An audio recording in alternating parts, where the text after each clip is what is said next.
Hey guys, we're continuing the lore series with Samira the Desert Rose. In the city of Amakra on the eastern side of the Great Sai, Samira and her parents made a living as street performers. They dazzled, beguiled, and awed onlookers, which thrilled Samira but worried her parents. Despite the fun their daughter had, they wished she could enjoy a more stable life. But wishes were as fickle as the desert rain.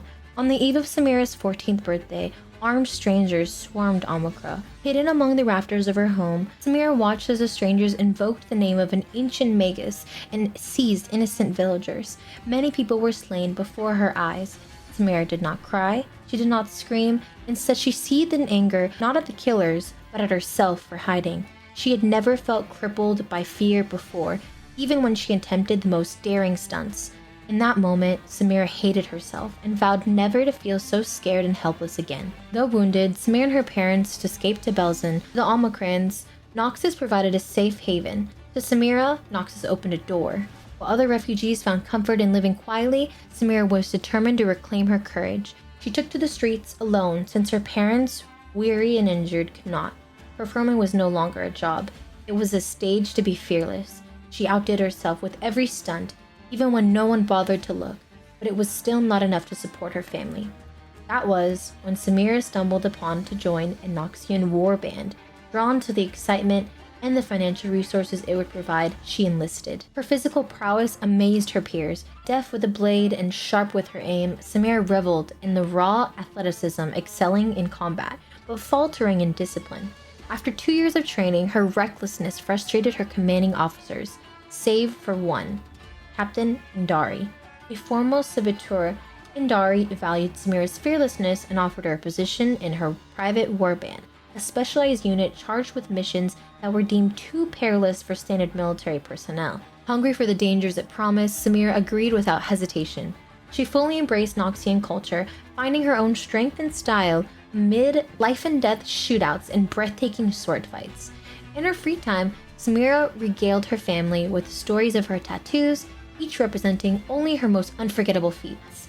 To her, which mattered most was challenging herself to turn danger into thrill and thriving off the constant risk that made her feel truly alive. On orders from the capital, Indari's unit found themselves in the rock-ruined plains, sent to crush a secessionist uprising. As the warband located the enemy stronghold and approached the rebel leader, the fortress exploded. Samira dove headfirst into the chaos as the structure collapsed, permanently injuring her right eye. Feeling neither scared nor helpless, she wasted no time in recovering Indari, who had sustained a more serious injury. The captain could no longer move her legs. Indari, frustrated at her failure as a leader, disbanded the unit upon the return of its survivors. Discharged with no other opportunities rousing her interest, Samira drifted back home to Belzin, but it was no longer a lifestyle she could endure. Samira returned to the Noxian capital and located Indari. She believed her former captain, understanding her craving for challenges in ways no one else could, and wanted to make use of Indari's connections in the military and noble houses. She proposed they team up again in a new partnership where Indari could operate behind the scenes to find Samira high-stakes mercenary work. Reluctantly, Indari agreed, but it left her former protege alone with no field support. And Samira could not have been happier. She eagerly undertook missions meant for entire warbands and thrived. Her daredevil reputation spread far and wide, from beating a Chem Baron in hand-to-hand combat to being the lone survivor of a Bilgewater raid. Samira completed every job, no matter the odds. With Indari's support, even the Noxian High Command accepted her, recognizing there was no one better suited to take on their most perilous missions. Now, Samira shows no signs of slowing down. She can be found scaling mountain cliffs one day and arm-wrestling outlaws in a crowded taverns the next.